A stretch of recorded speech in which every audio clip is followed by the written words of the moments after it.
Hello everyone, and welcome to the post-game section for Game 4 of the Campaign of Doom. We are going to be going through the 6 sections and doing all the necessary rolls for the post part of the 4th game. First of all, we are going to start off with injuries. I have 1 injury roll to make on my ex-soldier.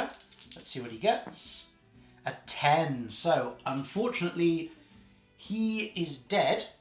But I get to keep his great weapon, which I will put into my armory.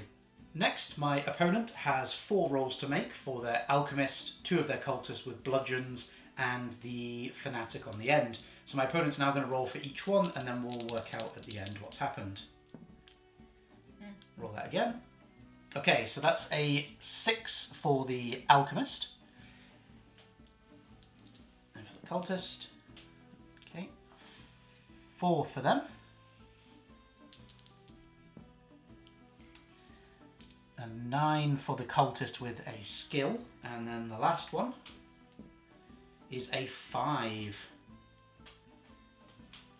So the dice rolls for my opponent. The alchemist has rolled a deep wound. It would mean he'd miss the next game, but we'll explain what happens when an alchemist would miss a game. For the cultist standing up here, he has rolled a chancer, which means he continues on to the next game as normal and gets an experience point. The cultist here has rolled... He has rolled ransomed, so we're going to work that out at the end here.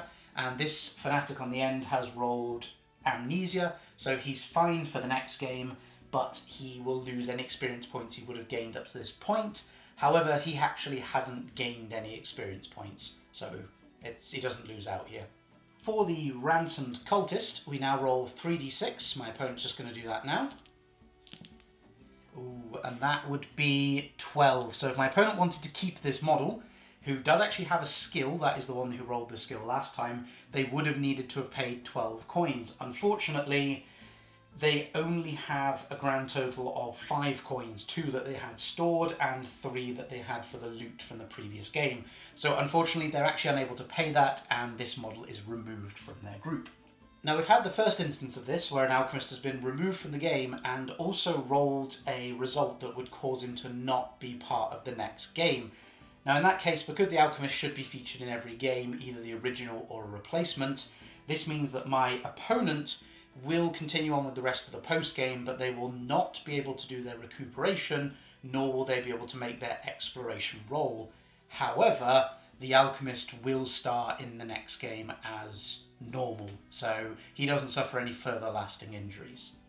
Next we come to the experience and skills. Now unfortunately none of my models have earned the requisite 4 points to exchange for a skill. However, my opponent's marked person with the bow on the side did actually get a point in this game and survived and had 2 previous points from the other game, so we'll actually get a skill roll. So my opponent's just going to make that roll now.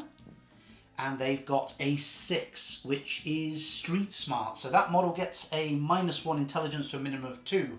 However, marked persons already have an intelligence of 2, so my opponent is going to roll again until they get a skill they don't already have.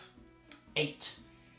8 is Danger Dodger, so that model we now get a +1 inch when using a dive for cover or a fight or flight reaction, so we will mark that down for that model. Now we'll come to the income gathering. In addition to the 15 coins that I got from the scenario, I also got 1d6 for my opponent failing their pluck test, which is written in that particular scenario's rules. I got 1 for my alchemist surviving, 1 for winning the game, and 1, 2, 3, 4 for the models that I took out of action on my opponent's side. So I'm going to roll all this together and then add 15. So we have got 10, 23, so that's 23 plus 15, so that's 38 to me. As for my opponent, unfortunately the only thing they qualified for was that they removed one of my models from play. So my opponent gets 3 coins for the scenario, but will now roll their d6 to see what they get. And a 1, so they get a grand total of 4 coins for this scenario, in addition to the 2 they had stored in their stored income. Next we come to recuperation. Unfortunately, because my opponent's alchemist was removed from play and then rolled a miss a game, they will not be able to take part in this for their side. Mine, however, can. So on a 1, I lose 5 coins. On a 2+, ooh, I get 5 coins for my recuperation. For my purchasing and hiring after this game, I have bought back my ex-soldier and just given back the great weapon that they had. Then I've spent 22 coins on an assassin with 2 basic weapons, and then my final 9 coins that leaves me with, after it's all added up, is going to be 3 concoction rolls. So I get 2 4s and a 6, so I get a piercing stiletto, and I'm not sure what the 4 is, but I will pop that one up on screen once I've got it.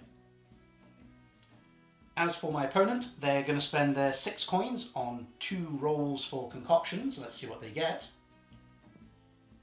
They get 2 4s, which are, oddly enough, their special number, so I'm going to let them decide and we'll come back to you. They have decided to go with a number 1, the snake venom dart, and a number 2, which is the spider paralysis dart.